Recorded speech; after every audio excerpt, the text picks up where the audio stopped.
Did you know that gold is more than just a shiny, valuable metal? In fact, gold is the backbone of many of the world's economies. When you think about wealth, there's a good chance gold pops into mind. And we wouldn't hold that against you. But what if we told you there's a lot more to gold than meets the eye? In this video, we'll tell you 10 things about gold you probably didn't know. And at least a few of them are sure to leave you surprised. Before we begin, if you haven't subscribed yet, please subscribe to our channel and hit the bell icon to get notified of our new videos. So let's get to it. Welcome to Coffeepo.com, where you learn finance every day. If you have not yet subscribed to our channel, please do, as we bring valuable information every day to keep you informed and updated about finances. Number 1. It's malleable and ductile. Gold is extremely malleable, and it can be rolled into very thin sheets. Gilding, or gold leafing, is a centuries-old technique. Raw gold was beaten between pieces of leather by traditional artisans until it was so thin it was nearly transparent. A single ounce of gold can be hammered thin enough to cover a surface area of more than 9 meters too. That's 9 square feet. The gold leaves can be as thin as 0.15 microns, or 7 millionths of an inch, making a stack of 7,055 sheets no more than a centimeter thick. It can also be thinned down to the tiniest of wires. 1 ounce of gold can be pulled into 80 gold wire measuring 5 microns thick. A micron is the measurement for millionths of a meter. The diameter of the sample is only 0.2 millimeters or 0.008 inches.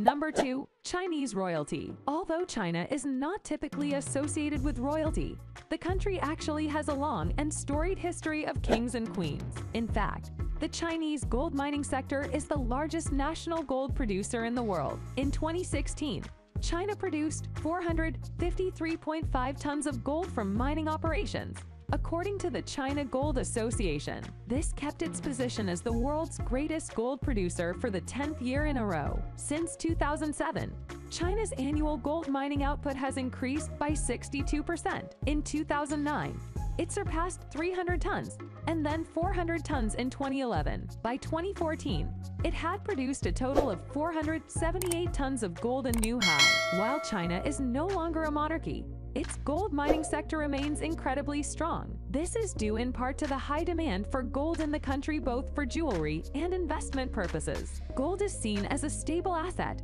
and one that will hold its value over time. As such, it is no surprise that China is the largest importer and consumer of gold in the world. Looking to the future, it is likely that China will continue to dominate the gold mining industry. With ever-increasing output and demand, the country is likely to maintain its position as the world's leading gold producer for years to come. Number 3. Glittering oceans. Are you looking for gold or on the lookout for the next gold rush? Well, the oceans are a fantastic location to look, but it's not as simple as gold panning. Around 20 million tons of gold can be found in ocean waters around the world. And when I say in, I'm referring to the fact that there's gold in the ocean water. Unfortunately, though, because the concentration is on the order of parts per trillion, obtaining it is quite challenging. There's currently no cost-effective method for extracting gold from seawater that is economical. However, many eager innovators and investors, both real and fraudulent, will not be discouraged. Number 4. Ancient gold. Diamonds may last forever, but refined gold has only been around since 4500 BC, at least. Archaeologists believe a gold bead as big as 1/8 of an inch discovered in Bulgaria dates back to that time period, according to Reuters. 𝐥𝐤𝐤𝐞, the tiny jewelry, is thought to be the oldest piece of processed gold ever discovered in Europe, if not the world. The Varna gold, a cache of gold discovered in an acropolis outside of the Black Sea port of Varna, is likely to precede the previous surrealist gold items. Archaeologists discovered 13 pounds of gold objects buried in the necropolis between 1972 and 1991. The cache in Varna is a bit of a mystery. The locals were thought to be farmers who had come from the Anatolia Peninsula only a few centuries before, so it's still a mystery how they were able to accomplish copper and gold smelting in such a short period of time. If the dating is correct, this new bead will stretch their metalworking mystery back another 200 years.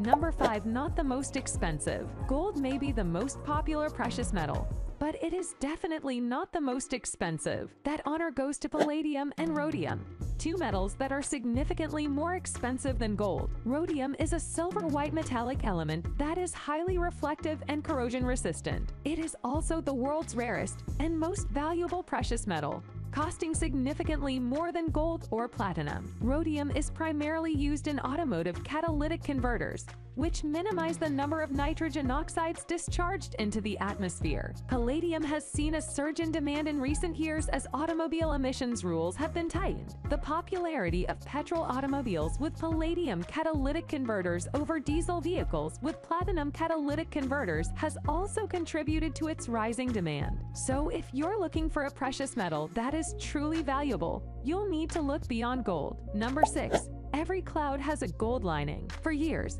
people have suspected that there was a link between earthquakes and gold deposits. Now, a new study has found that there is a quantitative connection between the two. According to the study, which was published in the journal Nature Geoscience, water in faults evaporates during an earthquake, depositing gold. The study's primary author, geophysicist Dion Weatherly of the University of Queensland in Australia, says that the model provides a mechanism for the link between gold and quartz seen in many of the world's gold deposits. When an earthquake occurs, it travels along a fault, which is a rupture in the ground. Many minor cracks can be found throughout the length of a large fault, which are joined by jogs that appear as rectangular voids. Faults are frequently lubricated by water, which fills up fractures and jogs. This water can evaporate during an earthquake, leaving behind gold deposits. This explains why gold is often found in areas that have experienced seismic activity. The study provides a new way of thinking about the link between earthquakes and gold deposits. It also has implications for the mining industry,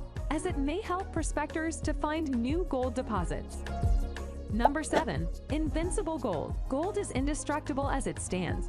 It's not possible to destroy gold on a molecular level with any naturally occurring substance on Earth. Pure gold is virtually indestructible. It will not corrode, rust, or tarnish, and fire cannot destroy it. It's why all of the gold extracted from the Earth is still melted, remelt, and used over and over again. A great example of this is the Perth Mint in Australia, which produces well-known silver and gold bullion coins. They host a public gold pour multiple times a day. Since 1993, they've melted and recast the same gold bar over 65000 times. Throughout this time, none of the recasts gold has been irrevocably destroyed. Nuclear reactions are the only way gold can be genuinely destroyed. However, using 𝐥𝐤𝐤𝐞, a mixture of hydrochloric and nitric acids, it is possible to dissolve gold, but even still, this doesn't imply the gold is ruined as a result of its exposure. It instead occurs as gold particles in a more widely scattered form after dissolving. Number 8.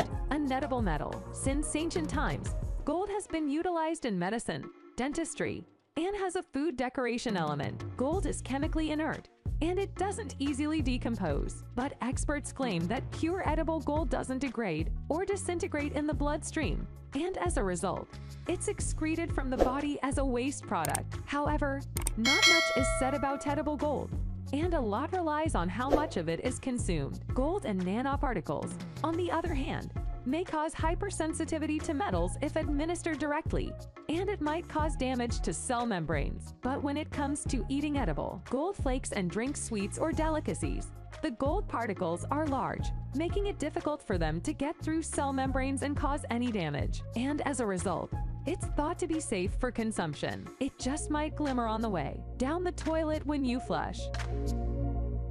Number 9. Golden humans. While most people know of the more commonly found elements in the human body, such as oxygen and carbon, fewer are aware that gold is also present. In fact, every 70 kilograms human body contains about 0.02 milligrams of gold. This might not seem like much, but if you were to take all of the gold from a human body and refine it into a solid cube, it would measure 0.22 millimeters. That is actually a surprisingly large amount of gold. So why is gold present in the human body? It turns out that it plays a vital role in health and maintenance of the joints. Additionally, gold is a good conductor of electricity, which helps in transmitting electrical signals throughout the body. Overall, while most people think of gold as a precious metal that is only used for jewelry, rivalry, or investment. It actually has a surprising and important role to play in the human body.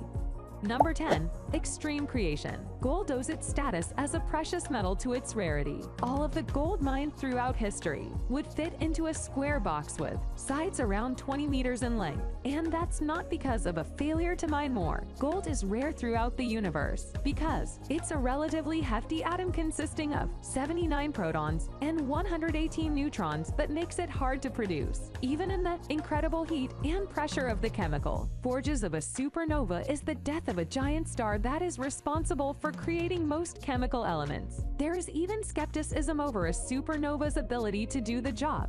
According to a new study, even more violent occurrences like collisions between neutron stars or dead stars' ultra-dense cores may be required. So it's no surprise the stuff is pretty pricey. That's all for today. If you like this video, please give it a thumbs up. And if you want to hear more videos from our channel, subscribe and make sure to turn on the bell icon.